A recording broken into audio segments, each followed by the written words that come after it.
It has amazing utility. For me, it's an easy A tier. Easy A. Easy A. And he's dropping flames on it. What's going on, chat room? I am back with another video. It's been a little while. I've had a little holiday, but I'm back now and hitting it hard, hitting it fast. I'm still pretty busy, hence why this video is a little bit scuffed, let's just say. My brain's not all there, but I still wanted to hook you guys up with a video, and I still think it's gonna be good because the concept is good in my brain. We're going to be stealing IamMagic's. We're going to be using IamMagic's video as a comparison to my video, which essentially we both made tier lists for Mythic Age God Powers. I haven't seen his video yet, but I have had a quick glimpse at his tier list, and I thought, a little bit different to mine. So it'll be fun to just kind of have a look and see where they stack up and what you guys think. And yeah, maybe we'll have a little review of my one, because there's definitely some things I'd change. So let's get it. Meteorites raining down from the heavens, lightning obliterating your forces, earthquakes tearing your cities apart. Already production value just a million times better than mine. Anyway. It's only the beginning. The Mythic Age unlocks the most formidable god powers. And now the question remains, which god power is truly the strongest?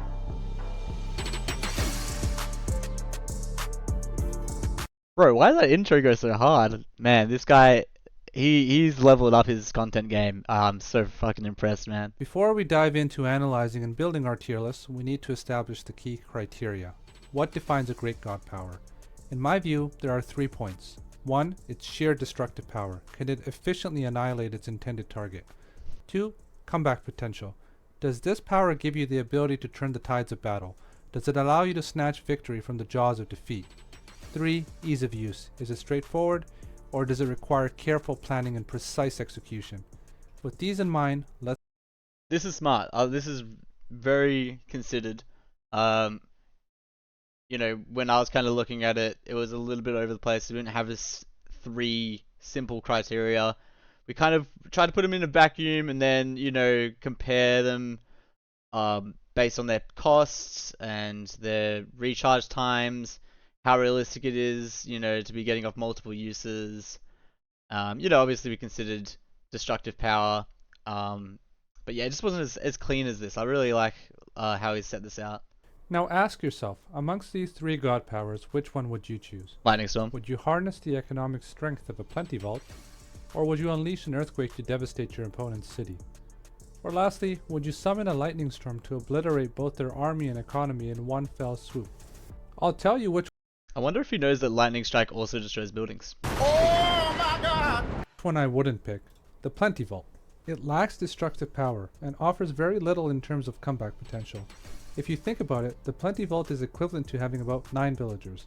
But in a fast-paced game where population limits are high, and you can create 100 villagers, it feels a little underwhelming. On the other hand, That being said, it's 9 villagers, but you don't have to pay for those villagers. They can never be killed, and you could probably get off if you're playing Zeus, especially. You're probably getting off a lot of them. But I get what he's saying. There's a reason I put it C tier in ours. So yeah. The Earthquake offers significant destructive power, but it's only moderate in terms of comeback potential. If you're losing, leveling someone's base may not be enough to turn the tide. However, it's incredibly easy to use. I'd put it in the A tier. Now the Lightning Storm is a game changer. See, I don't know about this one. When we looked at Earthquake in our video, it kind of looked a bit shit. And in practice, it kind of feels a little inconsistent. I think that you have to be putting the Earthquake right on top of a TC to get the best value out of it. I guess that's pretty easy to do, but as you can see in our footage, we're kind of trying to hit the fortress and the TC, and it doesn't kill really either. So it's a little, I don't know. For me, it's not really, it's not killing it's not killing units, it's not killing farms. I'm still standing by it. I don't think it's that good. I'd put it C. Not only does it pack massive destructive power, but it also has the ability to completely flip a match. Wiping out your opponent's entire army and economy in one strike is monumental. Plus it's relatively easy to use, being mostly point and click. However, depending on use, this can definitely be an S tier god power.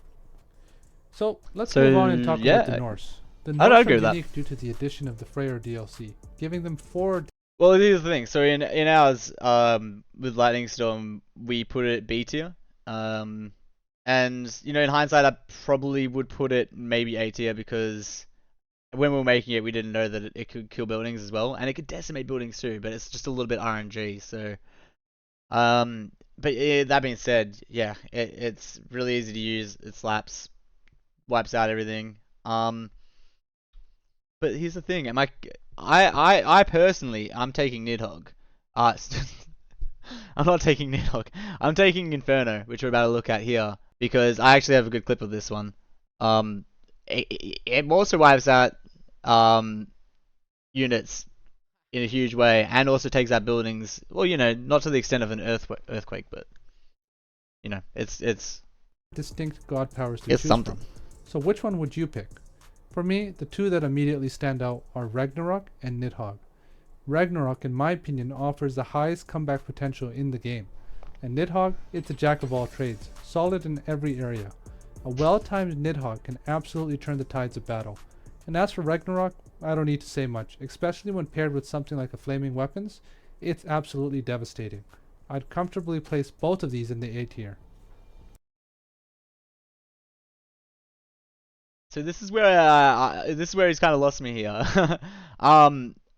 You know, we ranked Nidhogg D, and I'm standing by that. I think it kind of, in theory, it sounds awesome. You know, flying unit, heaps of health, big splash damage, but in practice, it's just kind of a little bit wonky. I don't know, and it's also in retold more than the legacy game. I feel like it's a lot easier to actually take out with the hero units. If you're versing Atlanteans, they've probably got satyrs, and centaurs can also do pretty well against them. Priests, Egyptians, you know, like I think everyone's got a good way of dealing with the Nidhogg. Even the Norse have Godi, throwing axemen. For me, it's just not really going to be doing much.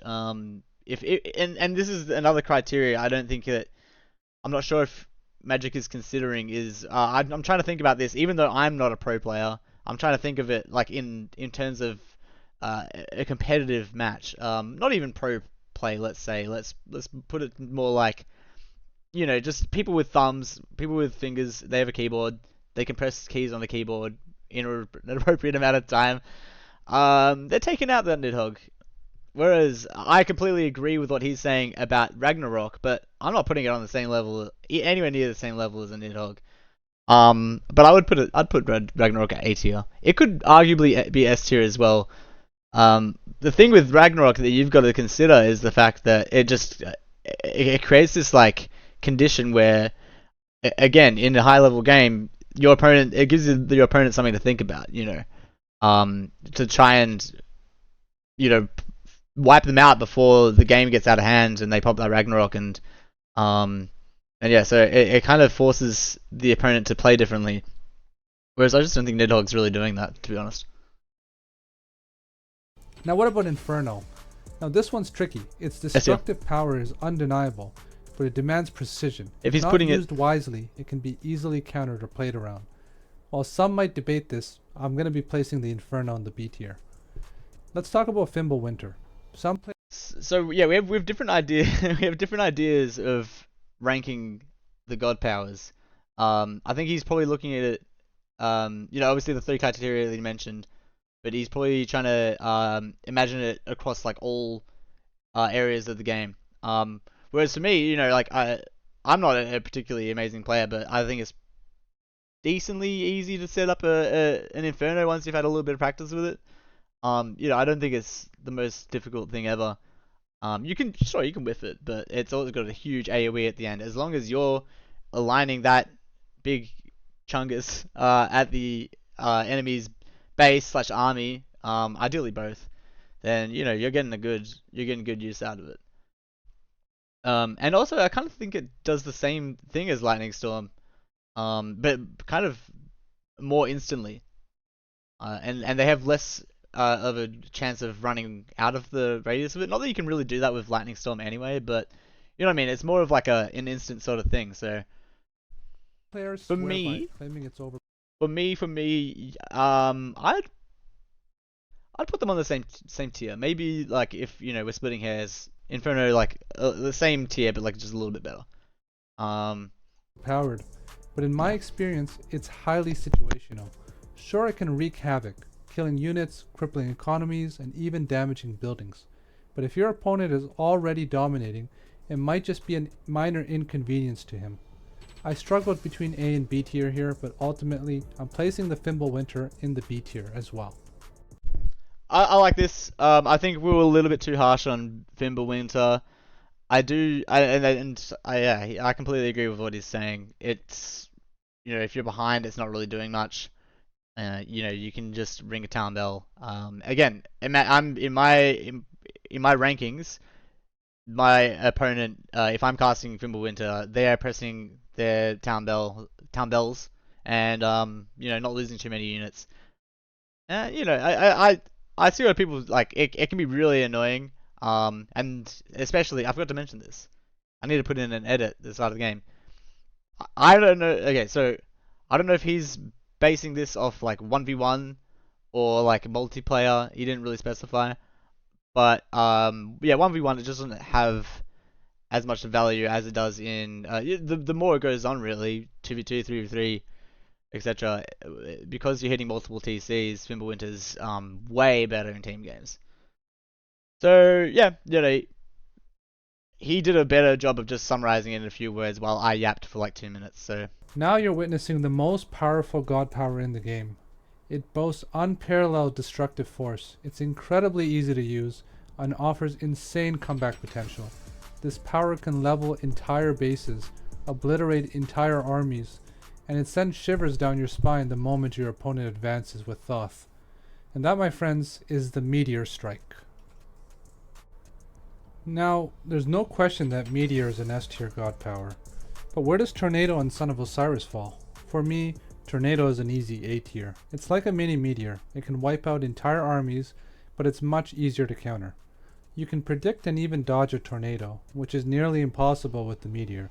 That said, I actually think the tornado is better than the earthquake, which we ranked in the A tier previously. So I'm confidently placing the tornado in A tier. yeah, I agree. Tornado is better than earthquake, but I think earthquake should maybe. Is it? Did he put earthquake? Yeah, he put earthquake. So he put earthquake A, and so for that reason he's putting tornado A. I think that's fair. But I'm putting when I do my tier list, I'm putting earthquake B, and I still don't know. But yeah, tornado. I was a little bit harsh on it in our review. It's pretty good. I honestly haven't seen it as much as the other god powers because realistically, I see people picking Meteor or Son of Osiris over this one, so it doesn't get seen much, but it's definitely decent. Don't get me wrong. Yeah, but I'd probably keep it B. We'll see. Now here's the tricky one. The Son of Osiris. Where does he fit? Now it really depends. If you got great micro and can keep him alive, he's a potential S tier unit. But for the majority of us, he requires a lot of babysitting to maintain his power. And you have to remember that if you're spending time microing your Son of Osiris, you're going to be losing time somewhere else on the map. But if you do, and you have great micro, you've got a super unit that can hit 4 targets at a time and deals divine damage.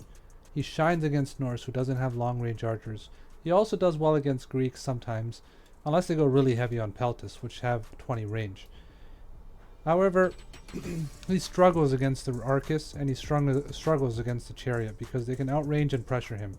Now this is going to be very controversial. You talk to some pros, they're going to put him in the S tier. Some are going to put him in the A tier. Some are going to put him in the B tier. But for me personally, I think he's kind of in between a B and an A. Oh, yeah, I thought he was going to put it in the B tier. He just isn't that tanky and can die really fast if you're not looking at him for a split second. I thought he was going to put him in C there for a second, and I was about to be like, okay, he's smoking some. I need his dealer, but no, he's. Oh. 1 minute 37 seconds later. Right, yeah. Son of Osiris. Yeah, it's all true. Not as good in a higher, in a lower elo, but high elo, yeah. No, he's definitely an A S tier. I think probably maybe an A because it takes a little bit longer for him to get cooking, whereas Meteor has that instant impact which you can't that's hard to top. But I agree with his points. He makes a lot of really good points, and he gets really in depth with the stuff about Arcus and Chariot Archers outranging him. So this guy, he knows his shit. He knows his shit. What do we got here? Implosion, baby.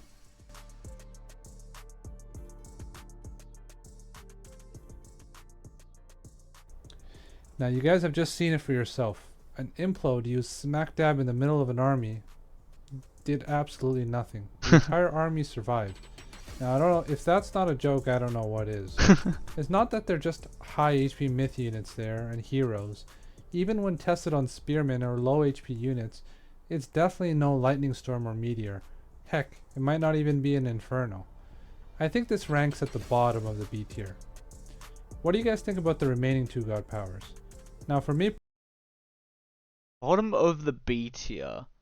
I think I put him in A. Not entirely sure. But put him in A. I think I put Imp in A. And I think it's because wait, did I put it in A? Shit, actually I need to look it up. Yeah, I put Implode A. Wow, that was interesting for me. Yeah, in hindsight I did not cook with this. Yeah, so Implode, I put it A, and I think that maybe you can make an argument that you can take it down to B. If you're considering, I don't know, it's going to be one of those ones where I'm going to have to put the entire tier list together and then look at where it kind of sits, because it's a little bit situational. Yeah, you don't just put it on an army like that. You do need to be using it in a combination of army plus units. But that's to be, like, you got to also consider the fact that if you're putting an Implode just on an army, it is locking. Oh wait, no, it's not, because then your boys are getting killed. So I'm not cooking there. Yeah, you've got to include. You got to let me start again. All right. Yeah, so with Implode, you've got to consider the fact that you got to pretty much use it on a base. Well, with buildings around, and ideally units too, units and buildings. So there's a lot of god powers that do better in that situation. So I think it's probably a fair call to put it B. But that being said, you can't underestimate the fact that it's CCing intention, like for crowd controlling an entire army, and sucking them into one spot, and maybe you can combo that with another god power. I'm not really too sure. Yeah, and off the top of my head, I don't really think so. I'm not really sure with Atlanteans. I'm drawing a blank, but my point. I'm not cooking with this one. I'm not cooking with it. To be honest, I actually don't know what to think of Implode anymore. I think it's pretty good. I think he's bottom of BT is a little harsh. I'd maybe put it just a little bit higher, but we're probably splitting hairs here. personally, the Tartarian Gate, or the Tartarian Gate, is not what it used to be. It just doesn't strike any fear into me. If I see my opponent advance through the Tartarian Gate, or Hecate, it's just a meh. I'll take care of it when I can. It's nothing that makes me afraid. Now the spawns that come out of the gate are very buggy. Sometimes they just stand around and they don't even attack. Honestly, it just doesn't feel like it has destructive power. Heck, all I have to do is pull some vills with survival techniques and a few heroes and you can make mincemeat out of it pretty fast. I'd rank this along with the Plenty Vault. At the bottom of the list. That was kind of the consensus I was getting from the broader community. And I'm starting to come around to it. I put a B. Yeah, I put a B. I put a low end of B, to be fair. Where, yeah, I'd probably be putting a C. I will be a devil's advocate all the time for Tartarian Gate. It will, take out buildings instantly when you destroy. It will take out buildings instantly when you cast it on them, except for TCs.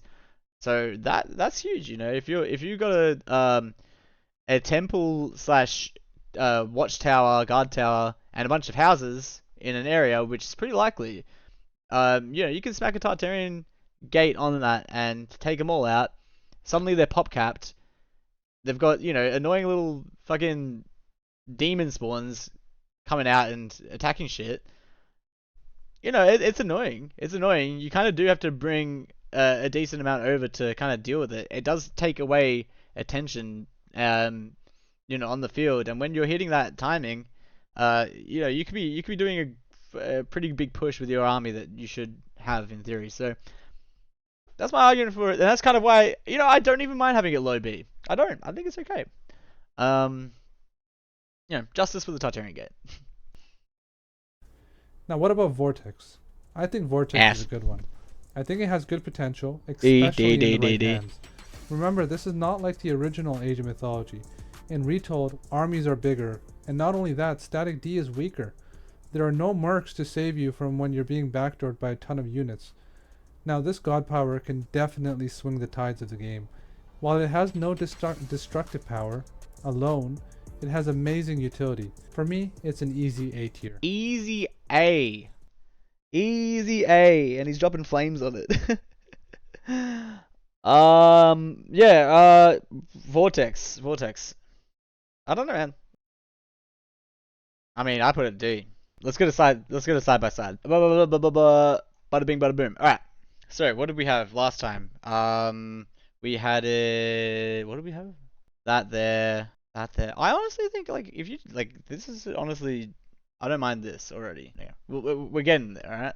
Hold your horses. Alright, so this is what we had last time. And, you know, there are some questionable ones, I will admit. But I think the logic behind the selections wasn't too bad. You know, if you look back at the video when we're having that, you know, in-depth philosophical discussion about Mythic Age god powers in a random niche video game, you know, I don't think we were too far off the mark. So, in terms of what I'd pick differently compared to Magic, let's just start with the obvious ones that I think need to be changed. I think we're putting this... See, this is the thing, I talked to State in his stream, and he said it was a no-brainer to put Ragnarok S tier.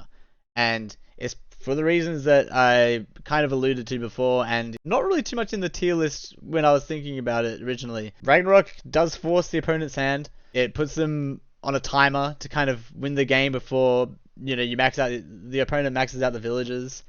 It makes them play a little bit differently. And once you do, and Magic put it perfectly, really, with his thoughts, especially with the fact that it's a huge comeback tool, a lot more than some of the other ones in here. I think that, you know, if you're at a solid stage of the game and you're hitting Mythic, you know, and you've been on 2 TC for a while, yeah, you can pop that and swing the tide of the game. I think it's pretty fucking good. So I'm a little bit torn between S and A tier for Ragnarok. I think that it's way better than I gave it credit for originally. It's completely crazy when you think about it, the fact that it changes the way that the opponent who is facing it has to play the game. They have to suddenly react to this timer where they've got to take you out before you hit Ragnarok and before Ragnarok happens, because Ragnarok will happen. So it's like a ticking time bomb almost. And for that reason alone, I think that, yeah, you can make an argument that it's S tier. It's also pretty dead easy to use if we're using Magic's criteria, which I think is a good criteria. You know, the ease of use of it and the instant impact of it. It's not quite as instant as like a Meteor, but it is pretty much, you know, select all military, attack the enemy, and then, you know, you micro from there. And when you think of it this way as well, you don't have to worry about anything else anymore. No more macroing your economy. It's fully just combat focused. So suddenly your opponent is worrying about all the other aspects of the game, whereas you're just worrying about combat. In the higher levels, I think this is a really good one, and yeah, I think I'm gonna stick by putting it at S tier. Don't sleep on it. It's really good. If you can try and, I wouldn't say like make your entire games about getting Ragnarok, because obviously each game's different, but man, it's a good win condition, that's for sure. And that's the thing about these god powers. You got to think about them as like a win condition. You know, are you winning the game with a Fimbulwinter? No. Are you winning the game with a Nidhogg? No. And that's the thing. It's the impact of the god power. And then enough waffling. Let's move on. I'm honestly, I'm honestly thinking about putting it S tier. I don't know. I just think that it's a little bit slept on. Obviously, only Freya has access to it, and Freya isn't really flavor of the month right now. But man, like, it's good. It's not too hard to use. I think when we're looking at all of these, bang, big tick, S tier, 10 out of 10. Comeback potential, boom, instantly like change the fight. Once you hit Mythic, ease of use. You can make like a slight argument that it's a little tricky, but honestly, like once you get a little bit of practice with it, lining it up, you know, the big boys are hitting this one every single time. You know, okay, we're not, you know, we're all we're human, but like it's not too hard. So with that in mind, you know, are you gonna flame me for putting it here? I don't know. I'm gonna put it there for now. Yeah, this is an A tier. I slept on this earlier. It can kill buildings, which I still can't believe, by the way, because in Legacy it didn't. But like if you're lucky enough, it can absolutely tear buildings up. It does, like, and it's not even like negligible damage. You know how like Earthquake does like a little bit of tickle damage to units. This is like like it's nuts. It's good. So, but the thing is, you're using it on units, and it only lasts 15 seconds, and it's like bow, bow, bow, bow, bow. So, the chances of it taking out buildings when there's heaps of units around is pretty unlikely. Which is why, honestly, like I didn't even know it did. But now that you know that it does, it kind of opens up some possibilities. You know, maybe you whack a lightning storm on a second or a third TC that only has like a few units and buildings around it, and then you're taking out that TC. That's pretty good. So yeah, definitely. I think A tier. I personally am putting Inferno a little bit bigger just because of that instant impact, and you know the guaranteed impact on buildings as well. So yeah. Okay, so I put Osiris high B. And that's a bit silly. And when you think about it, and I keep making this argument where it's like, you know, the competent players, what are they doing with this? You know, sheer destructive power, hell yeah.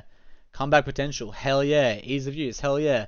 I think there might be another. If I was adding another, I think Magic maybe could have added another point here for the instant impact of a god power.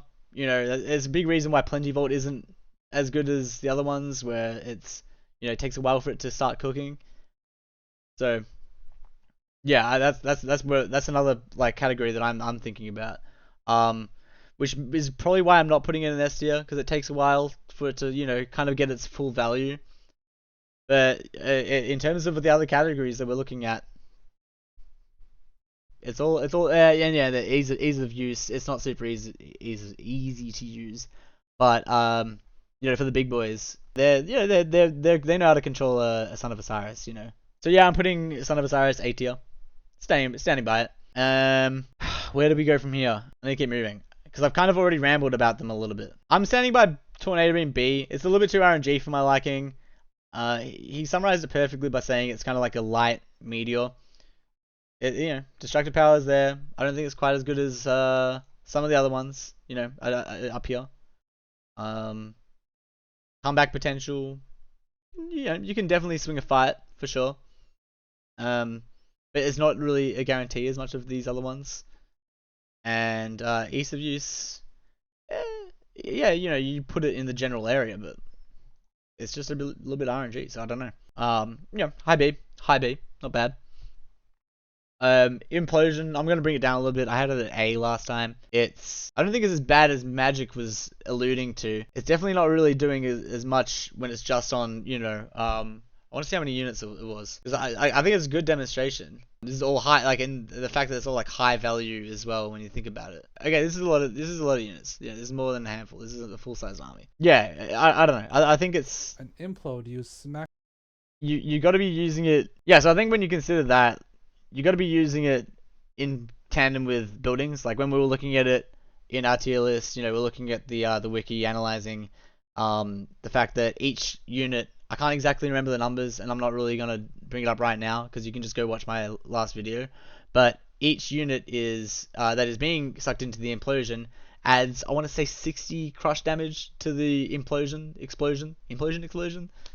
And that's big. So you can even throw your own units if you wanted to as a little sacrificial lamb. They won't die, but you can add it to the impact of it. So that's kind of cool. So where did he put it? He put it like a low C. A low B. So he didn't have D at all. So realistically, that's pretty low. That's definitely like, what is that? The third from the bottom. I don't think it's third of the bottom material. I think it's like middle of the road kind of god power. I'm taking it over an earthquake, and I know that people will hate on me for this one, but okay, the facts, because I did a little dirty in our video. We did a little live demonstration, and it didn't kill the town center. With no upgrades, completely unupgraded town center, and we had it in the kind of like epicenter almost of the TC, and it wasn't quite killing it. All the fortress. So I don't know. It doesn't kill units. It doesn't kill farms. There is something to be said for the fact that it does. You can kill a lot of houses with this. You put that on the main TC. I think you should put it on the main TC every time. You're taking a lot of houses, a lot of infrastructure.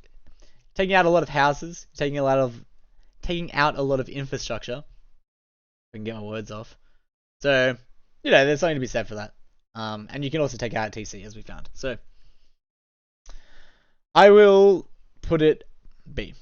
I'm putting it low B. It's probably better than the Tartarian Gate. As much as I want to defend the Tartarian Gate, yeah, let's be real. It's probably like a C tier. Just for all the reasons Magic said, RNG. But I think you gotta, give it a little bit more credit than bottom of the pack, just for the fact that it's, still able to kill some buildings instantly when you're putting it on it, and forcing brain power from your opponent when you could be hitting them on a pretty nice timing attack. So, yeah, something to be said for that. This is where it kind of gets a little tricky. Yo, alright, you may have noticed I am wearing different clothes, and it's sunny now. That's because it's now the future, and I just ran out of steam while filming that last video, and I just couldn't make any coherent thoughts anymore. So we're back, and we've come back, and oh god, I'm struggling again. No, I've managed to put some more thought into this one. It's like my Roman Empire these days. I can't stop thinking about it.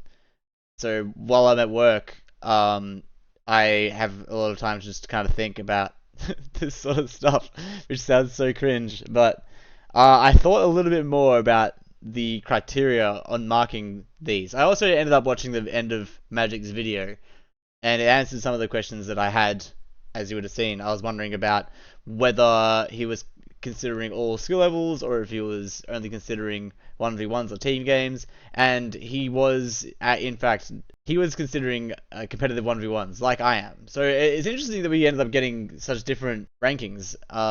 I don't know if mine are better or worse than his. We still haven't quite finished the bottom here, so let's get on to that. So we're going to expand on his criteria a little bit. He had level of destructiveness and comeback potential, which I think are great. I've taken out ease of use because I think it could be better summed up in the following. I'm considering the flexibility of a god power. So that's why that's why Earthquake loses a lot of marks for me. You really are so limited by what you can do with an earthquake. I think the only instance, well, sure, you can use it suboptimally, but the most optimal use for it is just put it smack bang on the starting town center, and that's it. So I think it's quite limited in that way. Whereas Meteor, you've got a lot more flexibility with that. And so then moving on, we've got ability to counter the god power. You can't really counter a Meteor, whereas you can counter a Nidhogg. You can counter Fimbulwinter. And for number 5, I've got instant impact. So I think that also speaks for itself. You've got Inferno, pretty much hitting instantly, whereas Son of Osiris, it takes a little bit to get the most effectiveness out of it. And then lastly, we've got how much of a win condition it gives you. So yeah, those were already kind of things that I was thinking about, but I think it's just nice to have that laid out. So with that being said about the criteria, I think I'm ending my tier list with this. I don't think it really makes much sense to, put some here in D, and I think that all these are kind of on par with each other in competitive 1v1s. Yeah, like for me, I can talk a little bit why. In terms of level, like, let's start with Plentyvault. Level of destructiveness, not really there. Comeback potential, nah. You know, does it give you much flexibility? I guess with your economy, it's nice. You can counter it by capturing it, but you actually can't counter it any other way. And if you're already capturing the Plentyvault, then you've pretty much already won the game. So, to be fair, that's bonus points for having a tough ability to counter. It doesn't have an instant impact. It takes a little while to get good value out of it. And then we've got the win condition side of things. It's not a win condition. And so then we've got Tartarian Gate. Level of destructiveness. It's pretty decent. It's probably the most destructive one out of, well, between Nidhogg and this one. I'd argue it could even be a bit more destructive than Fimbulwinter. And again, high elo, where people are able to counter things. I think that it can, you can't actually counter someone dropping a Tartarian Gate on your buildings. So that's plus for the Tartarian Gate there. And then I don't think it gives you much of a comeback potential. It's annoying in the base for sure, but in terms of flexibility, it's kind of limited as well by the fact that you're really just plonking it in someone's base and just that's it. It's counterable. You can probably take it out pretty quickly, actually. I'm not really too sure. It kind of depends on the player, I guess. And then it's a little bit of a delayed impact because you gotta wait for the guys to spawn and run around, and they're janky and they path terribly. And yeah, it's not much of a win condition. Nidhogg. Yeah, it's like decent. It should be better, I think. I'd love to see it get a buff, but maybe it's actually intentionally toned down a little bit, because you also got to consider the fact that these god powers are balanced around the minor god in general, and so in terms of the Colossus as a myth unit, it's one of the best myth units in the game, and for that reason they give that minor god, I can't remember who it is exactly, they give them Plentyvault, might be Artemis, I don't know, they give them Plentyvault just to kind of, because it wouldn't make sense to give them a Lightning Storm, because that'd be just way too busted. So yeah, you got to bear that in mind as well. Nidhogg, maybe it is intentionally toned down a little bit, because it's honestly a sick last god. God, I wish I could remember it. I mean, I'm a Norse main and I can't remember their names. But you get all the giants. You get a tech that lets them spawn instantly. It's a damn good Mythic Age god for sure. So I think it might be a little bit wonky and a little bit too easy to counter. But I think it might actually be intentional from the devs. So I'm actually, I personally would love for it to be a little bit more terrifying, but then you got to consider the balance of the game. So then, did I talk about Vortex? Quickly summarize it again. No destructiveness. Comeback potential is kind of limited. You can maybe do like a base race with it. That might, I don't know. Flexibility, it's a little bit limited in my opinion in 1v1s where the map's smaller. With good planning of your base and your army, I don't think it's, you don't really need a Vortex, but you can definitely use it to surprise an enemy and to get back into position if you've mispositioned your army. So then there's an ability to counter it. You can't really counter it, but I guess you can consider the fact that it's an option and play around it. So yeah, you can add extra forts and whatever. So there's that, and yeah, it doesn't give you much of a win condition. It might. Actually, if you use it well, you could probably get into their base and do a lot of damage with it, and that might be a game changer. So the more I talk about it, I'm starting to come around to Magic's idea of it. Where did he put it? Yeah, so he put it A tier. He put Nidhogg A tier. I still can't believe that. I might meet in the middle and put it B actually. Put it there. And yeah, I think that's got to be it. I don't think this is too bad of a tier list. You might disagree. I'm obviously it is just for fun. I just like nerding out on this shit, and I'm definitely not a pro player or anything. In fact, I haven't had much time to play the game at all recently, so I could be completely off the mark here. But in my mind, I think this is a pretty good tier list. But I'd love to hear what you guys think in the comments. Let me know what you would change, and don't forget to sub. It really helps me out. If I look at the analytics of my channel here, it says that 111 of you are subbed out of 8 billion people. So, the numbers could be a little bit better there. But yeah, anyway, that's it for me. I hope you enjoyed the video, and I will see you in the next one.